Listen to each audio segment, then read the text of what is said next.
തന്നെ സ്ഥാനം മാറ്റിയതിൽ police ആക്ടിന്റെ ലംഘനമുണ്ടെന്ന് TP. Senkumar. സർക്കാരിന് ഇഷ്ടമുള്ളവരെ ഡിജിപിയാക്കാം. എന്നാൽ നീക്കുന്നതിന് മുൻപ് നേരിട്ട് സംസാരിക്കാമായിരുന്നു. സെൻകുമാറിന് ഒരിക്കലും ബഹറയാകാൻ കഴിയില്ലെന്നും സെൻകുമാർ മാധ്യമങ്ങളോട് പറഞ്ഞു. ഇപ്പം നിയമപരമായിട്ട് ഇതിലുള്ള തെറ്റുകളൊക്കെ എനിക്കറിയാം.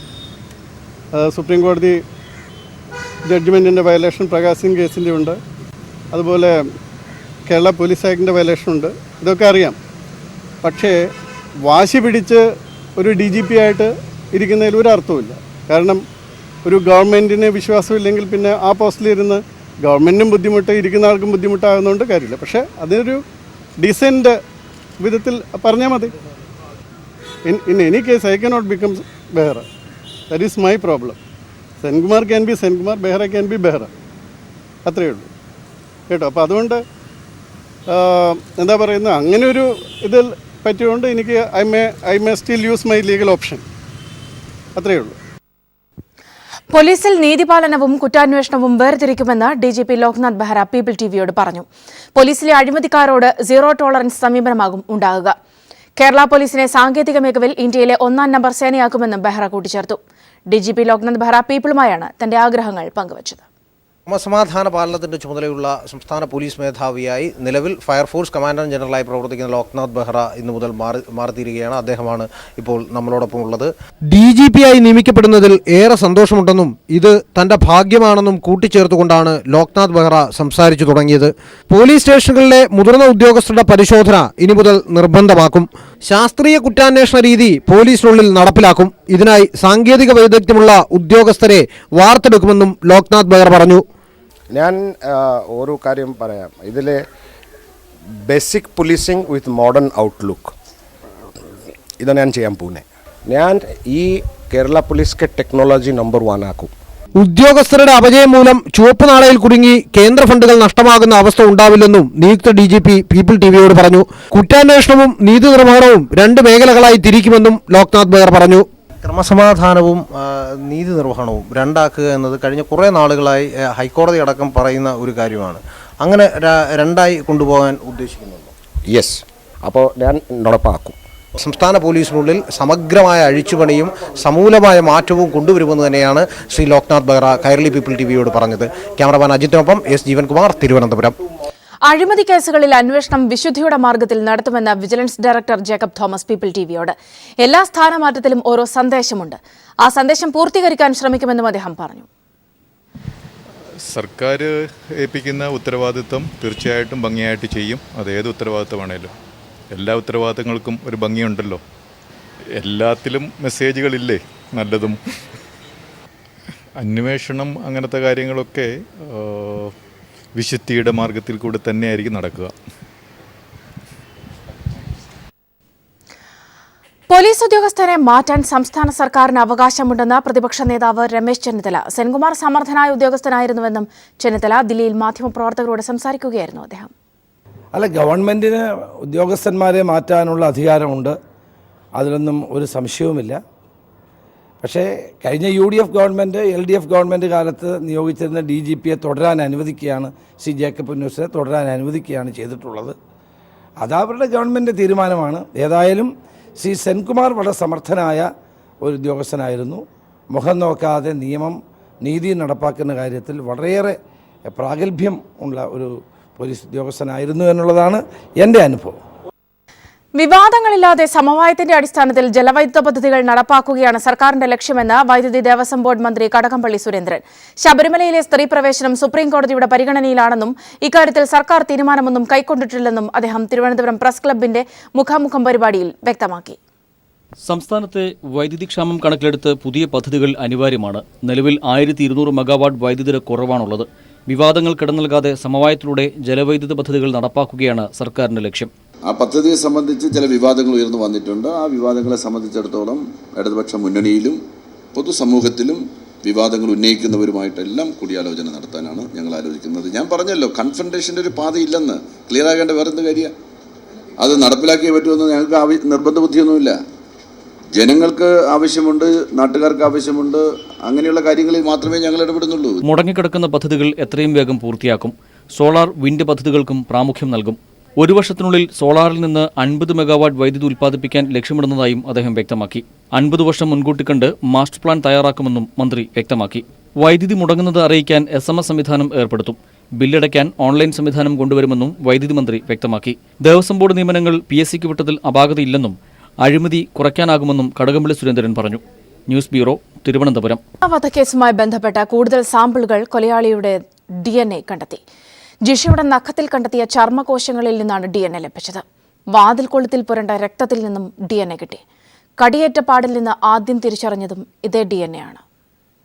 ജിഷയുടെ ചുരിദാറിൽ കടിയേറ്റ ഭാഗത്ത് പറ്റിയിരുന്ന ഉമിനീരിൽ നിന്നും ശേഖരിച്ച DNA ഫലമാണ് ആദ്യം പോലീസിന് ലഭിച്ചത്. ഇത് കൊലയാളിയുടേതാണ് എന്ന് ഉറപ്പിക്കാൻ കഴിഞ്ഞിരുന്നില്ല. തുടർന്ന് കൂടുതൽ സാമ്പിളുകൾ അന്വേഷണ സംഘം പരിശോധനയ്ക്ക് അയക്കുകയായിരുന്നു. ജിഷയുടെ നഖത്തിനിടയിൽ കണ്ടെത്തിയ ചർമ്മകോശങ്ങളിൽ നിന്നുള്ള DNAയും വാതിൽ കൊളുത്തിൽ നിന്നും ലഭിച്ച രക്തത്തിൽ നിന്നും ശേഖരിച്ച DNAയുമാണ് പരിശോധനയ്ക്ക് അയച്ചത്. ഈ 2 DNAയും നേരത്തെ ശേഖരിച്ച ഉമിനീരിലടങ്ങിയ DNAയും ഒരാളുടേതാണ് എന്ന് പരിശോധനാ ഫലത്തിൽ വ്യക്തമായി. ഇതോടെ പോലീസിന് ലഭിച്ച DNA ജിഷയുടെ ഘാതകൻ്റേതാണെന്ന് ഉറപ്പായിരിക്കുകയാണ്.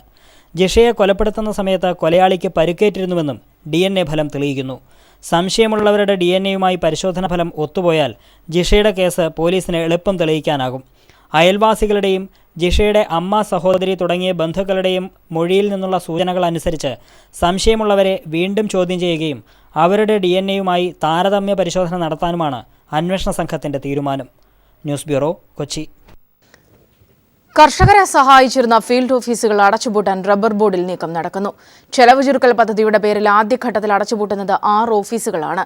റബ്ബർ ബോർഡ് തീരുമാനം വൻകിടക്കാരെ സഹായിക്കാനാണെന്ന ആരോപണം ശക്തമാവുകയാണ്. സംസ്ഥാനത്ത് വിവിധ ഭാഗങ്ങളിലായി 60ഓളം ഫീൽഡ് ഓഫീസുകളുണ്ട്.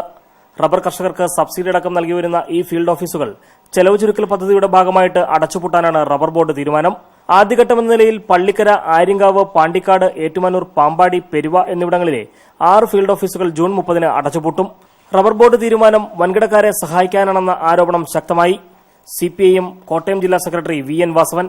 ഭാവിയിൽ റബ്ബർ കൃഷിക്കാരെ വലിയ രൂപത്തിൽ കൃഷിയിൽ നിന്ന് പിന്തിരിപ്പിക്കാനും അതോടൊപ്പം ഇന്ത്യയിലെ ബഹുരാഷ്ട്ര ഭീമന്മാരായിട്ടുള്ള റബ്ബർ കമ്പനിക്കാർക്ക് യഥേഷ്ടം റബ്ബർ ഇറക്കുമതി ചെയ്യുക എന്ന കേന്ദ്ര ഗവൺമെന്റ് നയം അനുസ്യൂതം തുടരാനുമാണ് ഇപ്പോൾ ഇവർ ചെയ്തു വരുന്ന പ്രവർത്തനങ്ങളിൽ നിന്ന് ഫലമുണ്ടാകുന്നത്.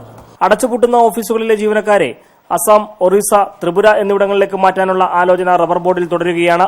സംസ്ഥാനത്തെ റബ്ബർ കൃഷി വികസനം പൂർണ്ണമായും അവസാനിപ്പിച്ച് റബ്ബർ ബോർഡിന്റെ ആസ്ഥാനം വടക്കുകിഴക്കൻ സംസ്ഥാനങ്ങളിലേക്ക് മാറ്റുവാനുള്ള നീക്കത്തിന്റെ ഭാഗമായിട്ടാണ് ഈ പുതിയ തീരുമാനമെന്നാണ് അറിയുന്നത്.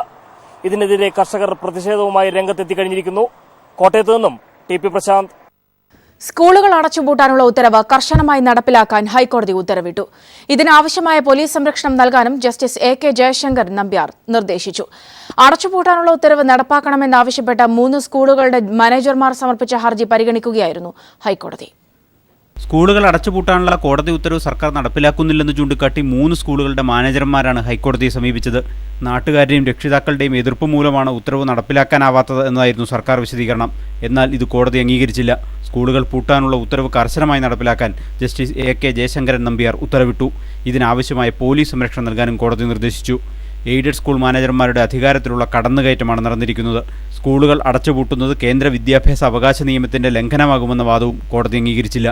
തൃശൂർ ജില്ലയിലെ കിരാലൂർ, മലപ്പുറം ജില്ലയിലെ മങ്ങാട്ടുമുറി, കോഴിക്കോട് ജില്ലയിലെ പാലാട്ട് എന്നിവിടങ്ങളിലെ 3 സ്കൂൾ മാനേജർമാരായിരുന്നു കോടതിയെ സമീപിച്ചത്. ഇതിൽ കിരാലൂർ സ്കൂൾ അടച്ചുപൂട്ടിയതായി സർക്കാർ കോടതിയെ അറിയിച്ചു. News bureau, Kochi. ജിഷ കൊലപാതക കേസുമായി ബന്ധപ്പെട്ട പോലീസിന്റെ കംപ്ലയിന്റ് അതോറിറ്റിയെ പിന്തുണച്ച ഹൈക്കോടതി IG മഹിപാൽ യാദവ് അതോറിറ്റിയിൽ ഹാജരാകണമെന്ന ഉത്തരവ് സ്റ്റേ ചെയ്യില്ല.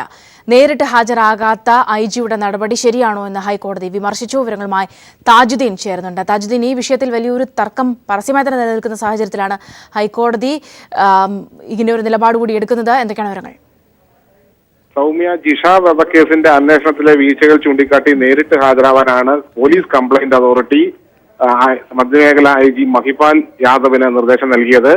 കഴിഞ്ഞ മാസം 25-ന് നേരിട്ട് ഹാജരായി വിശദീകരണം നൽകാൻ ആവശ്യപ്പെടുകയായിരുന്നു. എന്നാൽ അന്വേഷണത്തിന്റെ പുരോഗതി ചൂണ്ടിക്കാട്ടി ഒരു റിപ്പോർട്ട് സമർപ്പിക്കുകയല്ലാതെ നേരിട്ട് ഹാജരാവാതെ ഇരുന്നതിനെ തുടർന്ന് വീണ്ടും അടുത്ത മാസം 2-ന് ഹാജരാവാൻ പോലീസ് കംപ്ലയിന്റ് അതോറിറ്റി നിർദ്ദേശിച്ചു. ഇങ്ങനെ ഈ നിർദ്ദേശം നൽകിക്കൊണ്ട് നൽകിയ നോട്ടീസിന്റെ നിയമസാധുത ചോദ്യം ചെയ്താണ് മഹിപാൽ യാദവ് ഹൈക്കോടതിയെ സമീപിച്ചത്. ഇത്തരം ഒരു ഉത്തരവ് പുറപ്പെടുവിക്കാനും അതിനുള്ള അധികാരവും പോലീസ് കംപ്ലയിന്റ് അതോറിറ്റിക്ക് ഇല്ലെന്നും നിലവിലുള്ള നോട്ടീസ് അധികാരപരിധി കടന്നുകൊണ്ടുള്ള നോട്ടീസാണെന്നും ചൂണ്ടിക്കാട്ടിയാണ് നിയമസാധുത ചോദിച്ചതാണ് മഹിപാൽ യാദവ് കോടതിയെ സമീപിച്ചത്. എന്നാൽ ഈ നോട്ടീസ് നേരിട്ട് അടുത്ത മാസം 2-ന് നേരിട്ട് ഹാജരായി വിശദീകരണം നൽകണമെന്ന ഉത്തരവ് സ്റ്റേ ചെയ്യാൻ ഹൈക്കോടതി വിസമ്മതിക്കുകയായിരുന്നു. ഹർജി ഫയലിൽ സ്വീകരിച്ച ജസ്റ്റിസ് PB സുരേഷ് കുമാർ നാളെ ഉത്തരവിനായി മാറ്റിവെച്ചിട്ടുണ്ട്. എന്നാൽ നോട്ടീസ് കിട്ടിയ സാഹചര്യത്തിൽ IG നേരിട്ട് ഹാജരായി വിശദീകരണം നൽകുകയാണ് വേണ്ടതെന്ന് കോടതി വാക്കാൽ അഭിപ്രായപ്പെടുകയും ചെയ്തിരുന്നു. ഇത് സംബന്ധിച്ച വാദം പൂർത്തിയായതിനെ തുടർന്ന് നാളെ ഉത്തരവ് പുറപ്പെടുവിക്കാനായി മാറ്റിവെച്ചിരിക്കുകയാണ് സൗമ്യ. താജുദ്ദീനാണ് വിവരങ്ങൾ നൽകിയത്. ഇനി മറ്റു ചില വാർത്തകൾ ചുരുക്കത്തിൽ. BSNL മൊബൈൽ ഫോണിലേക്ക് വരുന്ന കോളുകൾ സൗജന്യമായി BSNL ലാൻഡ് ലൈനിലേക്ക് തിരിച്ചുവിടാൻ സൗകര്യം ഏർപ്പെടുത്തി. വീടിനുള്ളിൽ റേഞ്ച് കുറഞ്ഞു വരികയും വിളി മുറിയുകയും ശബ്ദം വ്യക്തമല്ലാതിരിക്കുകയും ചെയ്യുന്ന സാഹചര്യങ്ങളിൽ ലാൻഡ് ഫോണിലൂടെ മെച്ചപ്പെട്ട സേവനം ലഭ്യമാക്കാനാണ് പദ്ധതിയെന്ന് കേന്ദ്ര ടെലികോം മന്ത്രി രവിശങ്കർ പ്രസാദ് പറഞ്ഞു. +2 ഏകജാലക പ്രവേശനത്തിനായി അപേക്ഷിക്കേണ്ട അവസാന തീയതി ജൂൺ 4 വരെ നീട്ടി. ഇസ്ലാമിക് സ്റ്റേറ്റിനെ തുരത്താനുള്ള ഓപ്പറേഷന്റെ ഭാഗമായി ഫലൂജയിൽ ശക്തമായ പോരാട്ടം. ഓപ്പറേഷൻ വിജയകരമായി 2ാം ഘട്ടം പൂർത്തിയാക്കിയെന്ന് ഇറാഖ് സേന അറിയിച്ചു.